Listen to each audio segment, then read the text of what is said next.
Today's edition of Mac Voices is supported by MacVoices Magazine, our free Flipboard magazine that brings you some of the best Mac, iPhone, and iPad productivity tips on the web. High in signal, low in noise, just like Mac Voices, MacVoices Magazine includes information on how you can get more out of your Apple technology. Subscribe at macvoices.com/magazine or search for Mac Voices Magazine on Flipboard. Welcome to Mac Notables on Mac Voices.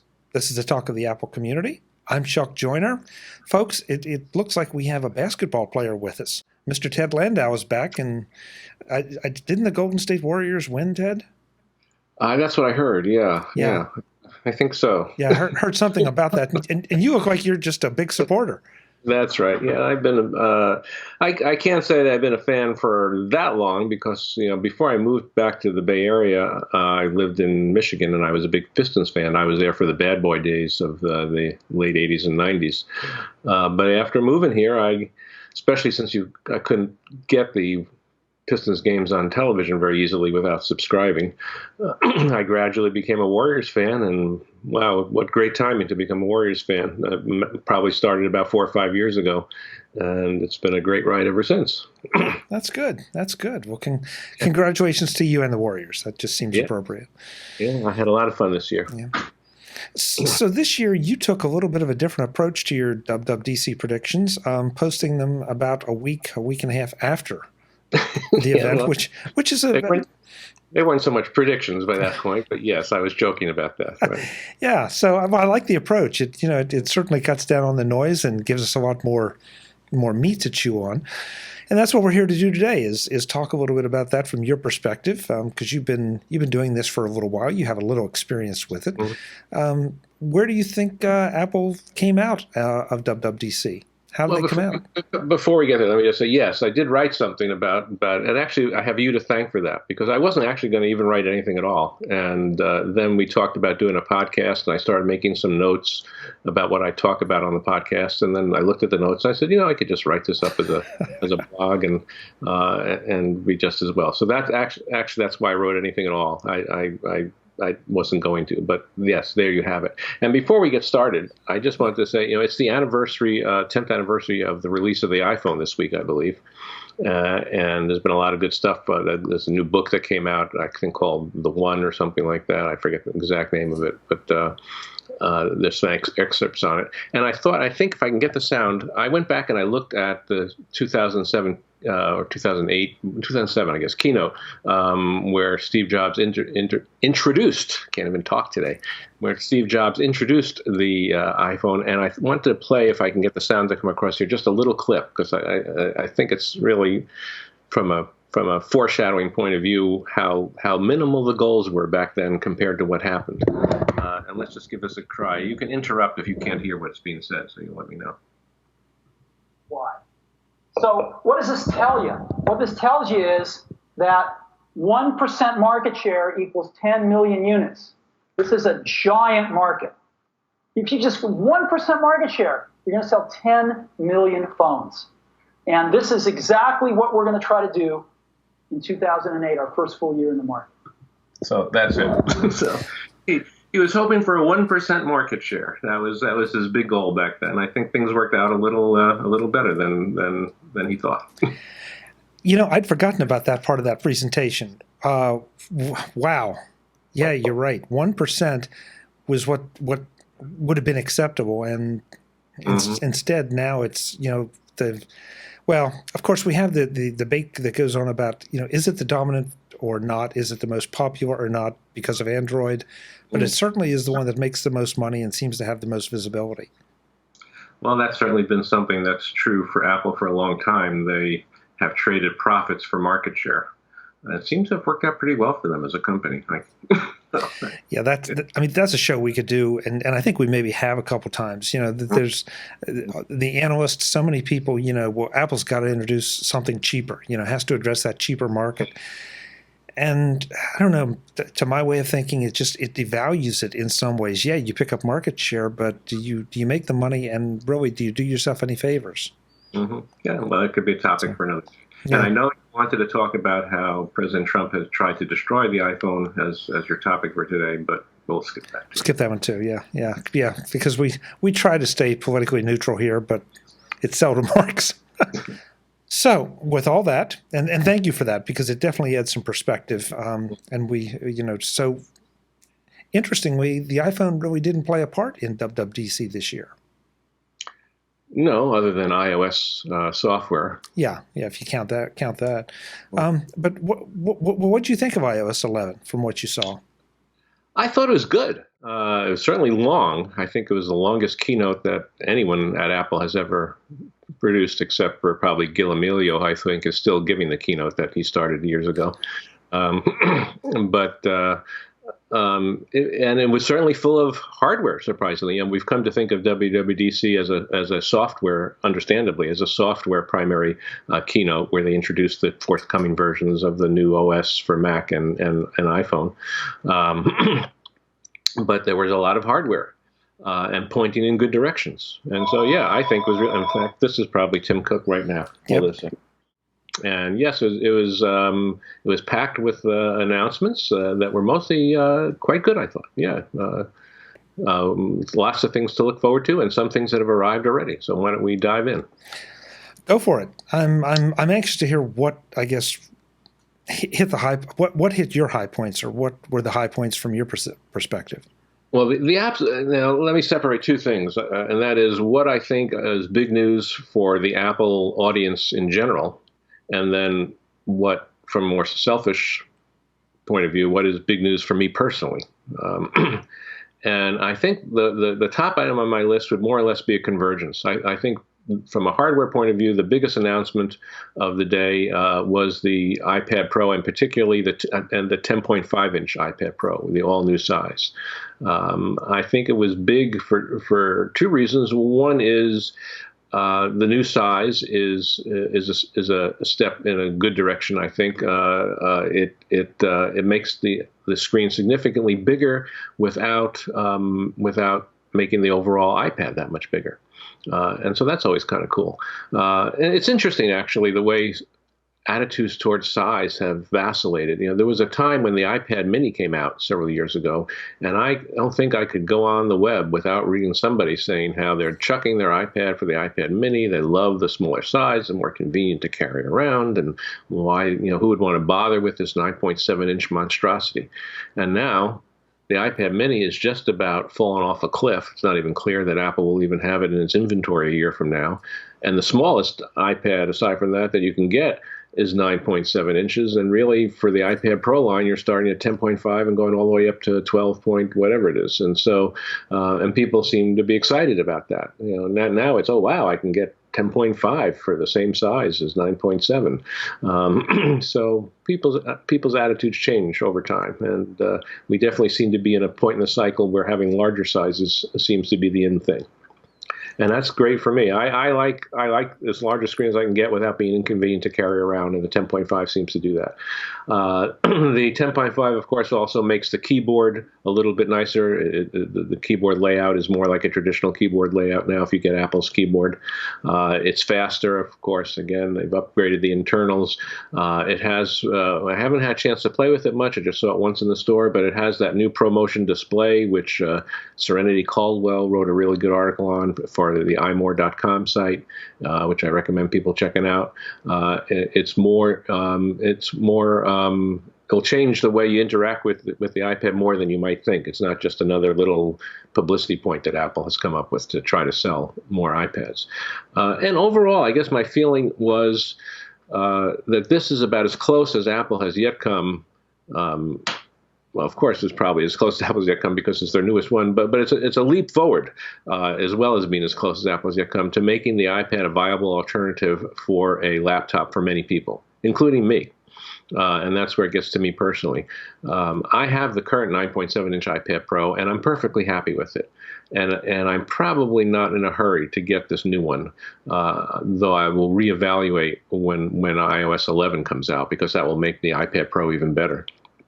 But I'm certainly tempted to get it. It's the only thing really that was announced today that I personally am tempted to get, because it is an advance in so many ways. And I have pretty much given up on my laptop. The MacBook Pro that I have is now my wife's MacBook Pro. She uses it. And I've given up entirely on using the MacBook. Whenever I want a laptop equivalent, or whenever I go outside the house and need a computer, whatever, anytime that I might want a mobile computing device, it's my iPad or my iPhone if I'm carrying that around, not the MacBook. If I were to go on a trip, I wouldn't even take the laptop with me anymore unless my wife insisted on it for her benefit. Of course, that doesn't mean, as I said in the article I wrote, that doesn't mean that I'm giving up on a Mac entirely. I still have my desktop iMac, which I'm currently using right now to talk to you. And there are things that the Mac can do for me, which could be a subject for another day, though I think most people who own a Mac are already aware of what those things are. There are things that a Mac can do for me that I can't do with an iPad, so I'm not prepared to give up Mac entirely, nor do I really want to. But my MacBook Pro was never my primary computer. It was always secondary to my iMac. And so now, instead of having desktop Mac, laptop Mac, I've gone to desktop Mac, iPad. And I think a lot of other people in my position will do the same thing if they haven't already. And for some people who who only want one computing device, it can be the iPad can be their only computing device in a way that it probably couldn't before. Also, especially not so much for people who do a lot of data entry and a lot of typing. That's where it's going to be hard. But for artists and musicians and people whose primary work is more creative and lends itself more to the iPad, I think it especially will be a great device. Wow. So a lot of things I want to find out here. First of all, I've honestly forgotten. Do you have a keyboard case with the iPad Pro?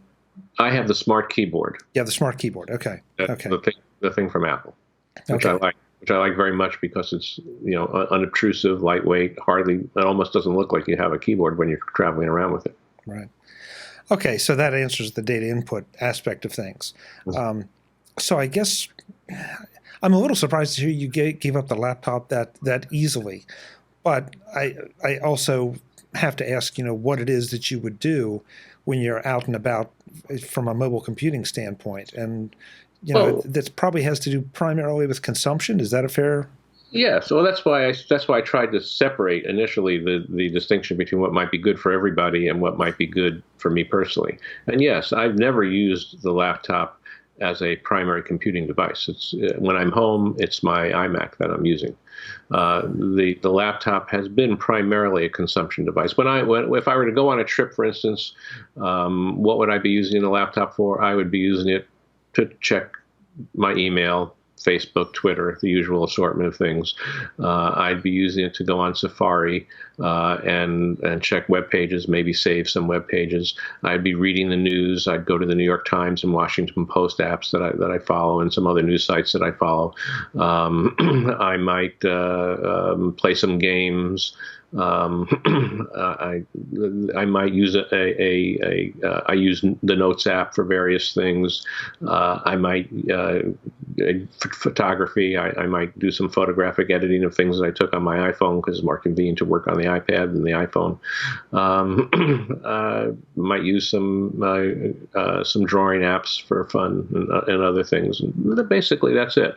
I'm not going to be writing a novel or even an article. I could write a blog. I have written a blog on the iPad, but generally speaking, if I was writing a lot of blog entries, really long text entries, the iPad might get to be a bit cumbersome for me, but I could get by with it. And having the convenient, the problem for me is at this point, there's so much that I do on the iPad that I prefer on the iPad. I wouldn't want to take just my MacBook anymore. To take my MacBook with me and leave the iPad at home would be a big mistake because there's so much that I do on the iPad that I just like doing on the iPad better. Consumption of news in particular, going through the New York Times and the Washington Post. I like to do that on the iPad better, and playing games when I do that as well. The games I don't even play games. The last time I played a game on the Mac was probably in the 1990s.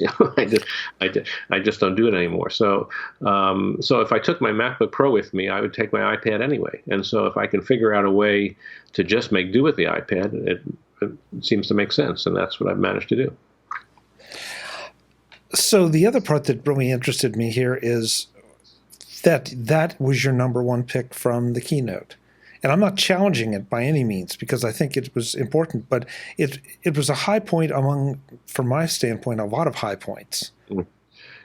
Well, I said I'm being biased by what most matters to me, and let me add what made the iPad Pro my number one pick is not only everything we've talked about so far, but I'd have to throw into that iOS 11, and iOS 11 is, I would think it's safe to say, the most iPad-rich update that Apple has ever produced. There are more new features that are especially relevant to the iPad or exclusive to the iPad than they have ever done. Mostly in the past, they've had features that work on the iPad and the iPhone about equally well. Maybe it works a little differently on the iPad, but that's it. But now you have things like the improved split screen drag and drop. Drag and drop will be fantastic. I mean, that's one of the, it's probably the number one feature that I would have asked Apple to do for an iPad if they came and asked me. So it was just fantastic to see that you can now do drag and drop.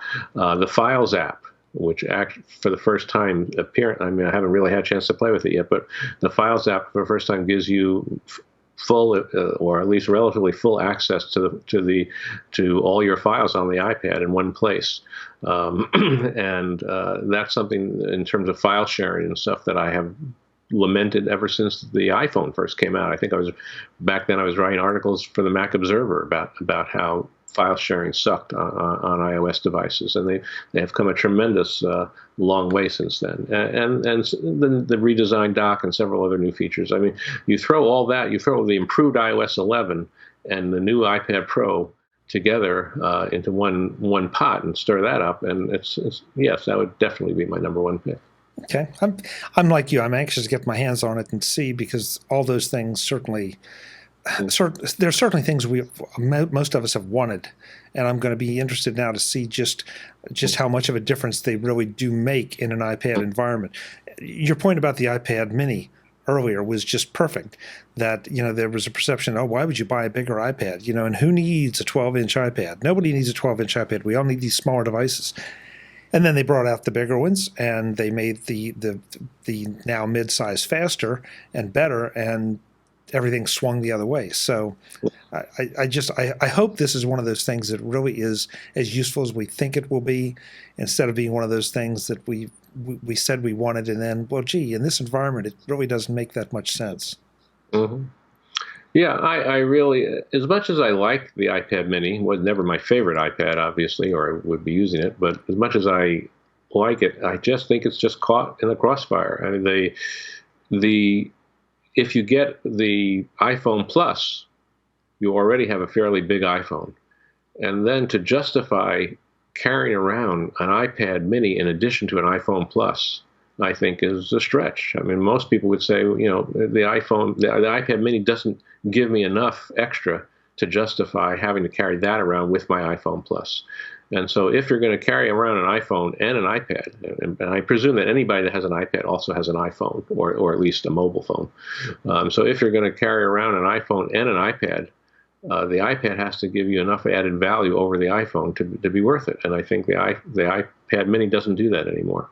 And that's why I think it's ultimately headed for the dustbin. Okay. Hey, we'll see. We'll see. No question. How did you feel about the iMac announcements? Well, the iMac, that was number 2 on my list, coincidentally.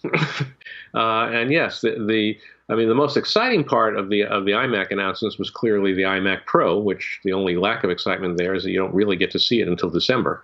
But the iMac Pro is exciting. Not again. Here's where it gets to this other dividing line between me. I have zero intention of buying an iMac Pro. In fact, let me be clear. I have zero intention right now of buying a new iMac at all. I have, fortunate enough, I have the latest iMac you could get until these new announcements. I had the 2015 iMac with an SSD drive, and it works beautifully. And it's super fast for me. I mean, whatever speed increase the new iMacs have will be zero to almost zero benefit to me for the rather mundane uses that I put to a computer. And plus, I have a Thunder Bay dock that's Thunderbolt 2.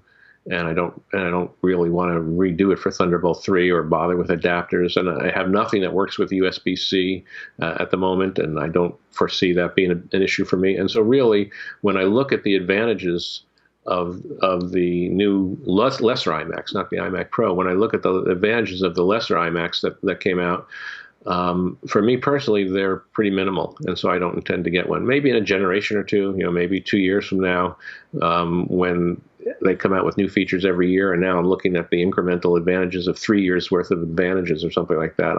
I'll consider getting a new iMac, but right now I have no intention of plunking down thousands of dollars to update something that's working perfectly well for me right now. The iMac Pro is a little bit different. That would be a whole different beast. But the problem there is, there's a bit of a similar problem. One is I'm not a professional.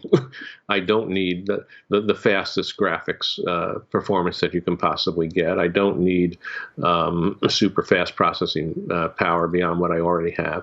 And so I don't really need it. Nonetheless, under ordinary circumstances, just because of my history of enjoying Mac products and the ability to pay for a lot of them, I'd be tempted to get it, but it's just so much more money. I mean, the base price is $5,000, and if you start upgrading, which I inevitably would want to do, I probably wouldn't want the base one. I'd say, well, as long as I'm going to get the iMac Pro, I might as well get this, that, and that. And suddenly I'm looking at $7,000-8,000 or something like that, and I'm saying, there's no way that I need to spend $8,000 on an iMac when I'm happy with the one that I have now. I couldn't even justify it for the $3,000 that a regular iMac was going to cost me. I certainly can't justify $8,000. So the iMac Pro is something that I will likely never buy. That said, I think it's really significant in terms of something that I have, but we've talked about on this show, I think, before, and that I have lamented, and that is, for a while, it looked like Apple was writing off the professional market altogether. They hadn't updated that cylinder iMac Pro since 2013, and they had, until recently, not indicated that they ever intended to update it. They hadn't significantly updated the iMac to be a Pro level computer, and people were saying, well, it looks like Apple is going all in. The general gestalt that people were talking about, including me at the time, is that Apple saw its future tied to the iPhone, and the iMac was only a useful device as an accessory to the iPhone. You bought it so that you could connect it to your iPhone and get it and transfer things back and forth between your Mac and your iPhone. And for that type of use, you don't need an iMac Pro. And so the iMac Pro represents, to me, the beginning, anyway, of Apple's recommitment to the idea that people might want to get a Mac whether it connects to an iPhone or not, that there are just things that they want to do on a Mac that only a Mac can do. And high-end graphics, high-end video, and other things of that sort are in that ballpark. And the iMac Pro looks capable of doing that. And it has, I think, a major disadvantage, which Apple apparently is going to address, which is it's still relatively non-customizable. It's not a machine that it's designed to open up the box and customize the way the old cheese grater Mac Pro was. But it's a big step forward. And I had read rumors, I don't know whether it's true or not, but when the iMac Pro was announced, I had read rumors that this had been in development for quite some time, and that this was intended to be the beginning and the end of the replacement for the cylindrical Mac Pro. They were going to say, this is it, cylindrical Mac Pro gone. iMac Pro is its replacement, because as they touted, it is the most, I think they describe it as the most powerful Mac that Apple has ever produced, certainly more powerful than the current Mac Pro, and which would easily give it that title. But I think there had been so much complaints about Apple's Pro level strategy that they had that meeting a few months ago with John Gruber and a few other people in the Mac journalistic community, and they announced that they had plans to come out with a real Mac Pro replacement, not an iMac Pro, but an actual Mac Pro replacement that, by indications, will include the more flexible customization options that the iMac Pro doesn't have, and that's going to come out presumably, if the tea leaves are correct, sometime in 2018. And so now you have this iMac Pro and a Mac Pro to choose from if you're in that direction, or you will have sometime next year. And that, to me, represents an exciting recommitment to the professional market for the Mac. It's going to be really intriguing to see what the new Mac Pro looks like, or what its features are, because the iMac Pro is such a beast. I couldn't help, and you're somebody that might remember, but at one point I think the Mac 2 FX was or 2X was the one that they called wickedly fast, and I'm kind of thinking its price point was some $7,000 or $8,000 at that time. I don't remember the price point. I think it was less. Was it? Okay. I think it was less. That would have been high in my recollection. Yeah, I just know it was a lot more. Obviously, it was a lot more expensive because it was the then top end of the line, and this machine, I mean, you're right. If you were going to do it, why wouldn't you order the 18-core model, except for the price? Just to be able to say I've got 18 cores running. Well, that's a big difference between today's market and back then. As long as you're going back there, back then Apple had two types of computers.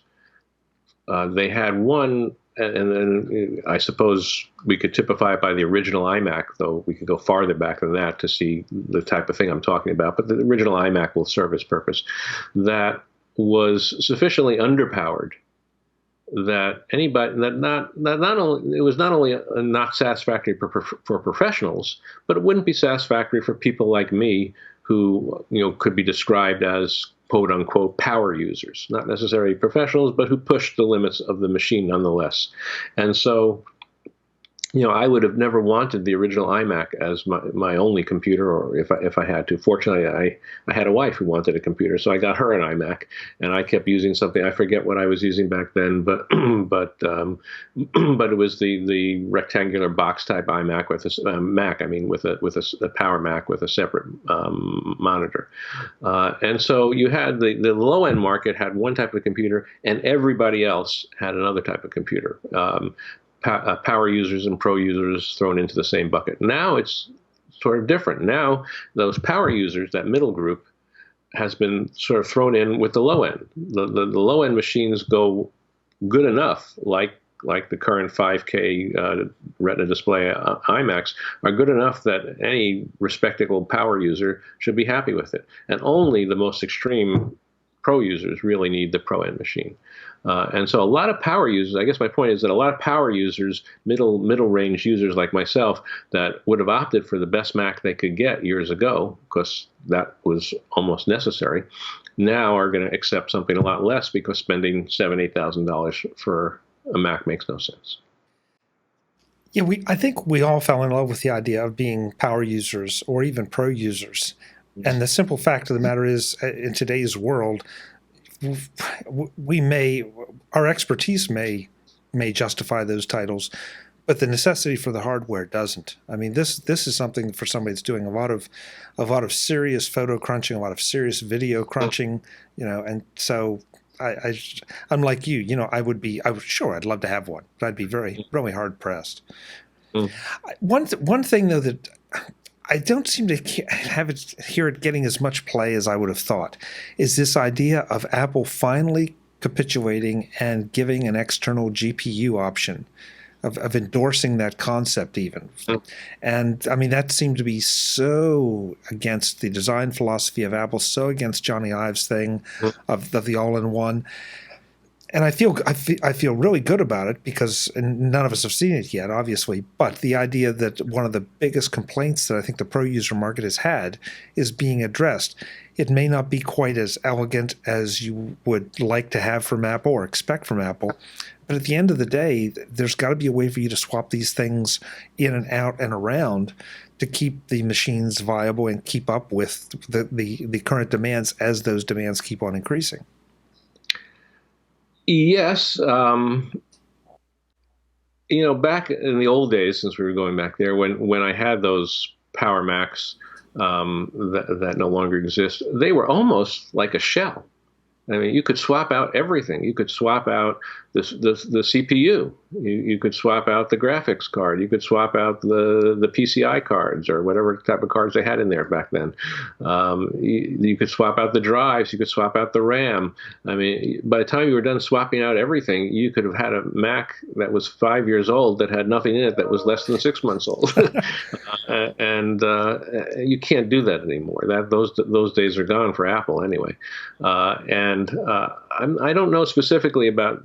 I can't talk that much specifically about the graphics card updates, but I do know that I remember reading the iFixit teardown of the new Macs, and they were commenting that these things are replaceable that haven't been replaceable before, and they were very excited about that. That was the good side. Of course, the bad side was they weren't accessible. There was a difference between replaceable and accessible. In order for the average user to get to upgrade the graphics card, you would have to do considerable tearing apart of the iMac, as I understood it, that most people would be unwilling or unable to do.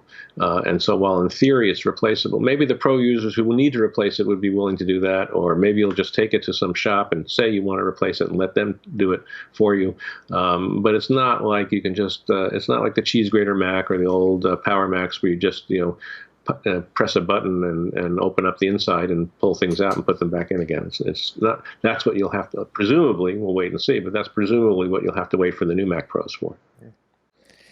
I can't believe it. I'm looking at the clock, and I don't want to take us too long over, but the one thing I want to make sure I get your take on is the HomePod, because that seems to be the other big, well, I don't know about big announcement, but most talked about announcement. Yes, and that, as probably not a surprise to you, was number 3 on my list of the top 3 things that were announced at the event. And I think that it's not too much of a stretch. I think if you ask the average person what the top 3 announcements were, the order might change, but I think those 3 things would be the top 3 things for almost everybody. And for me, it was a mixed bag. On the one hand, I wanted to stand up and applaud because I had long hoped that Apple would do this. As we have talked about probably ad nauseum on previous shows, I'm a big fan of Amazon Echo. In fact, I have one sitting here right next to me, so I have to be careful not to use the word that will trigger her talking. And in fact, by the way, just talking about the Amazon Echo for a second, I was very excited that one of the recently added, one of the catch lines for the Echo is that it keeps getting smarter. And one of the things that they just added in the last couple of weeks is the ability to sync with Apple's iCloud calendar, which you couldn't do before. You could do Google Calendar, which I don't use, but not the iCloud calendar. And so as soon as I saw that they announced that, I did the syncing, and it works beautifully. I just say, what's on the calendar for today, and it tells me everything that's on the calendar. I can add new events if I want to right through the Echo. And so, okay, enough. I really like the Amazon Echo. And in fact, I liked it so much that this is where the lament part comes in, that I, said, why doesn't Apple do something like this? This is the best new hardware category that's emerged in the last 5 years, and Apple is leaving it on the table for other people to take advantage of. Apple should do something. And people would say, well, it already does. It has Siri, and that's built into the iPad and what so on. And yes, I suppose you could get by on that argument to some extent, but anybody who has ever used both the Echo and an iPad with Siri know that they're totally different experiences, and Apple really needed something that was a true competitor to the Echo if it wanted to compete with it, and that's what the HomePod is. So here they answered my prayers and they came out with it.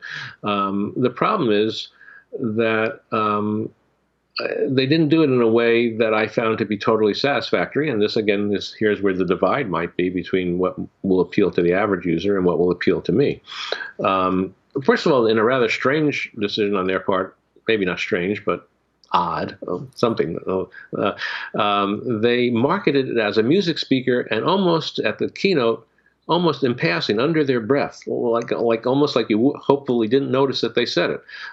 They say, "Oh yeah, and it can do Siri commands, and it's a HomeKit hub, and it can do everything that the Amazon Echo can do, except that we're not really telling you that. We want you to buy it because it's such a great speaker. It's a better speaker than a Sonos speaker. It's a better speaker than any Amazon Echo speaker.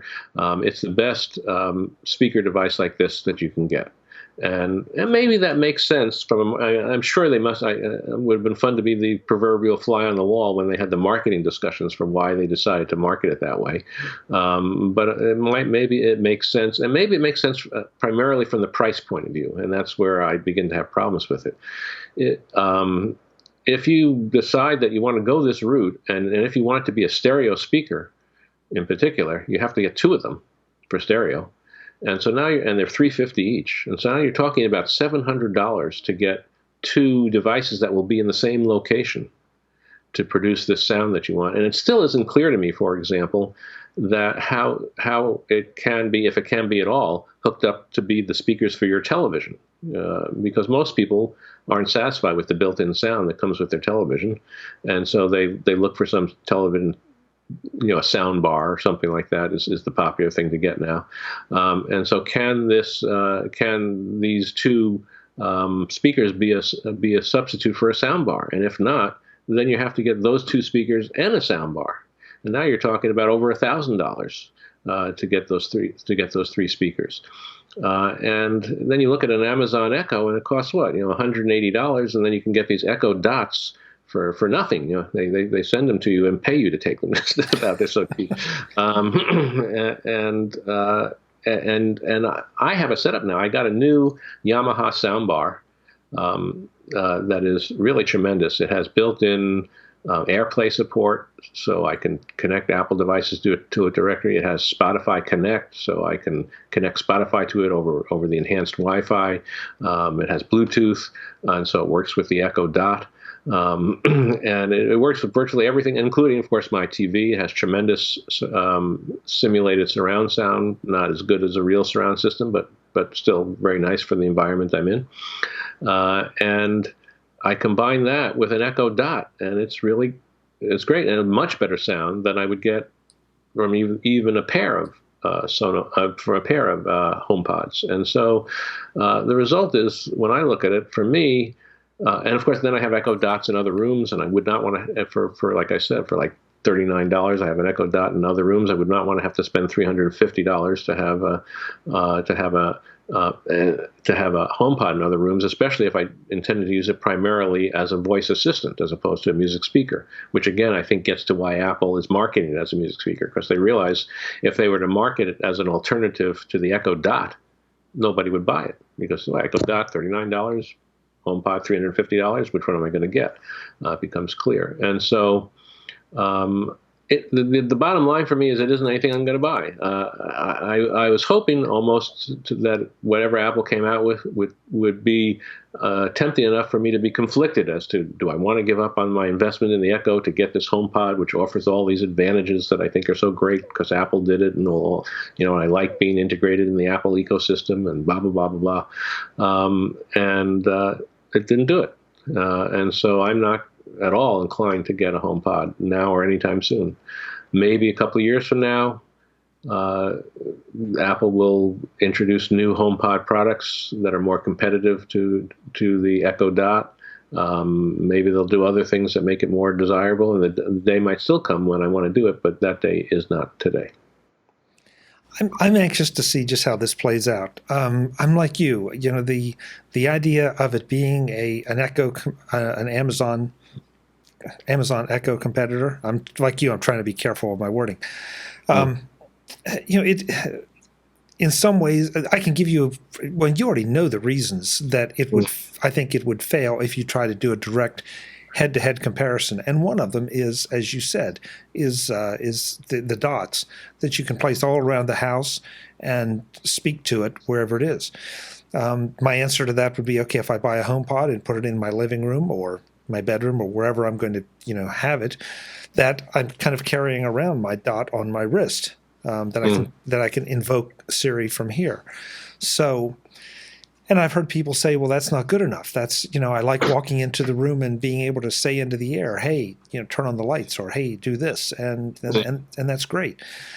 One thing that it just seems like such a glaring error. I still can't believe it, that Amazon did not pair this thing with at least one model that had a superior speaker, because the Echo itself, the speaker is fair at best. The Dots are a whole lot less than fair. And yes, the Dots, you can plug in a speaker, but that's not exactly an elegant solution. You can certainly build yourself a decent system that way. But then you've got multiple plugs and cables and everything. And so I have to wonder if that's why it was pushed as a speaker. That plus, of course, Apple Music as well. Well, let me respond to a couple of things that you said. In terms of the Dot not being an elegant solution, I think it is a relatively elegant solution if you look at it from the other side. That is, if you start with the idea that you have this new 65-inch flat-screen television and you got this fancy sound bar to go with it, and that's the type of setup you want, and then you look at that and you say, wouldn't it be great if I could get Alexa to work with that?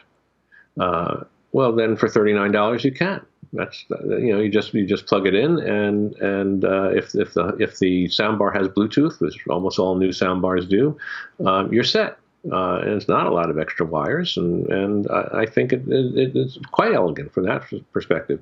If you start with the idea that you're buying an Echo and you want to figure out how to get good sound from it, and you say, oh, but I have to get this, that, and the other thing to have decent sound, the Dot doesn't seem as impressive that way. But if you look at it starting from the other end, I think it is. That's a real good point. Yeah, if you already have that piece of hardware, the sound bar in your case. Mm-hmm. And the other point I was going to make, I forgot already. So there you go. Sorry. You were saying something else about the Echo.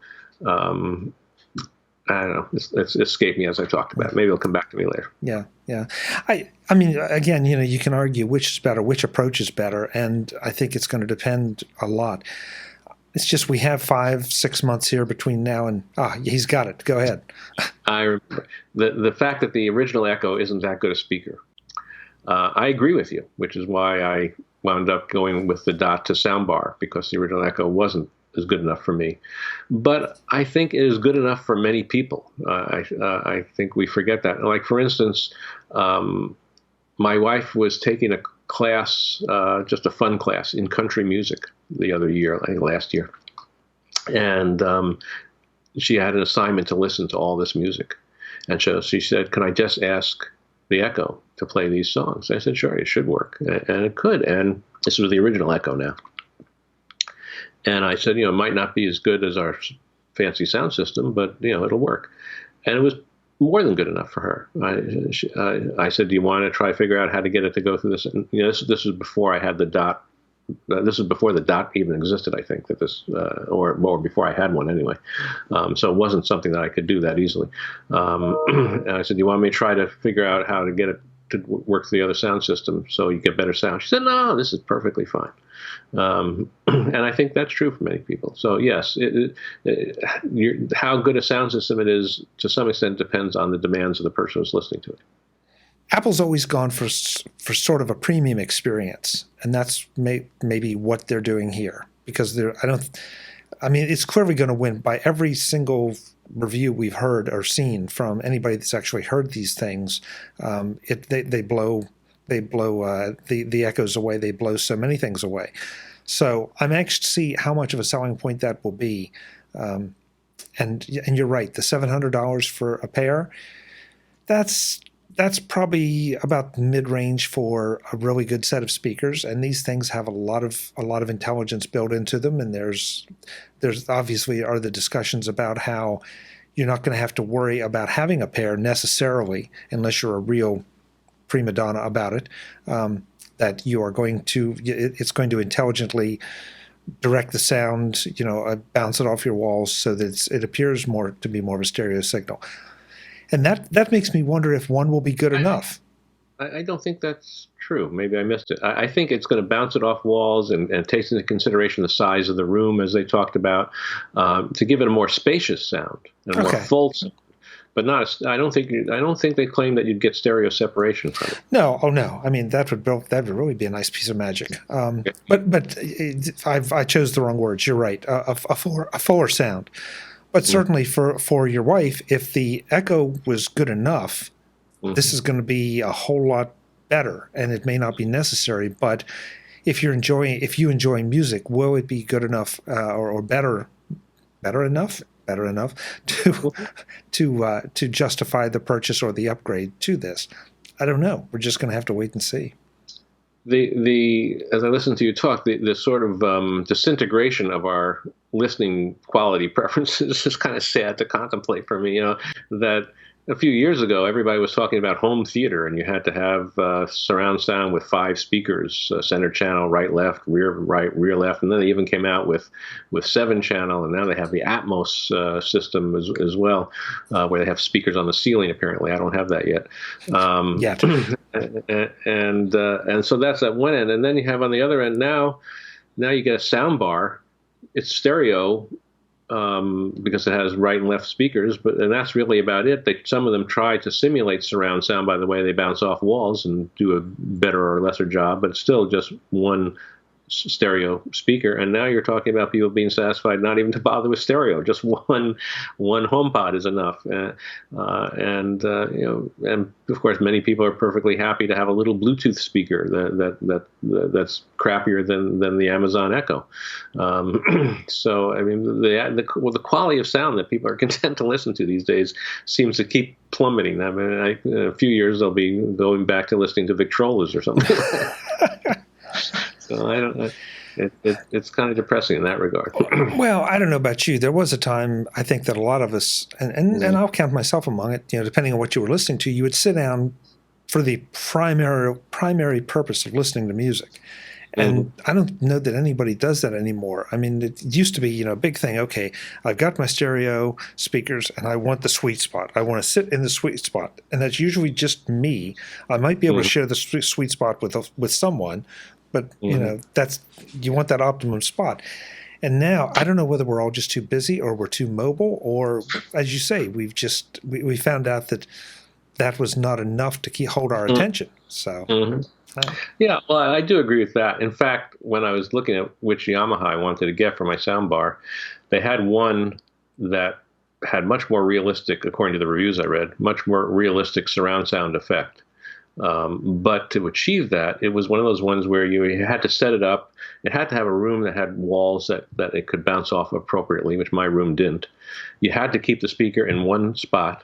And then you had a microphone that came with it that you placed where you were going to sit and listen to the music, and it would optimize the bouncing so that you would get the maximum surround effect right where that microphone was, which is presumably where you would sit. And if you moved to the right or to the left, the surround sound effect would diminish. And I said, this is not at all how this speaker is going to be used. And so I wound up getting one that had a lesser quality surround effect, but was much more flexible with the placement of it in terms of how the sound was going to be. So yeah, I'm with you on that. Well, and since we've gone off in an audio direction, I think there are a lot less people willing to run all the cables and wires and all that stuff. Now Bluetooth is certainly giving you some other options, albeit at a price.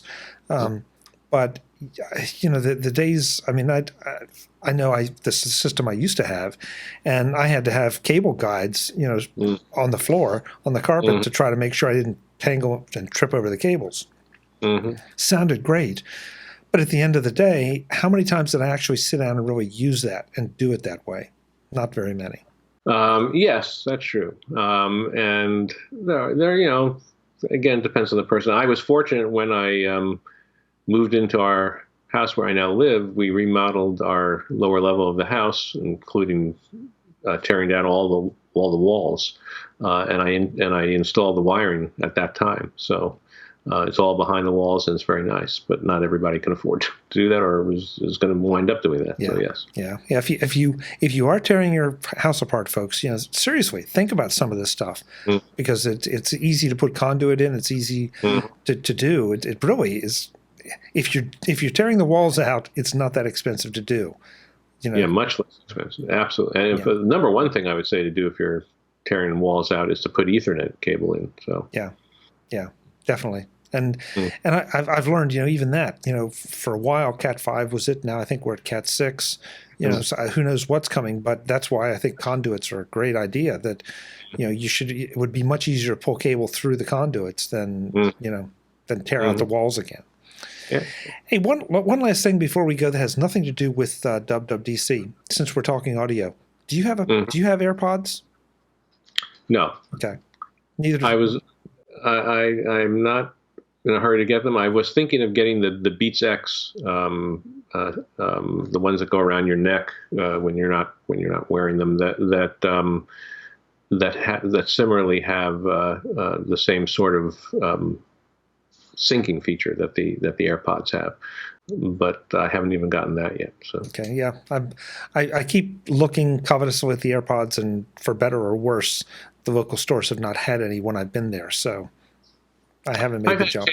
I guess I'm just not convinced yet that I want something. Well, I have two problems with it. One is every wireless headphone I've tried so far, the sound is so much worse than the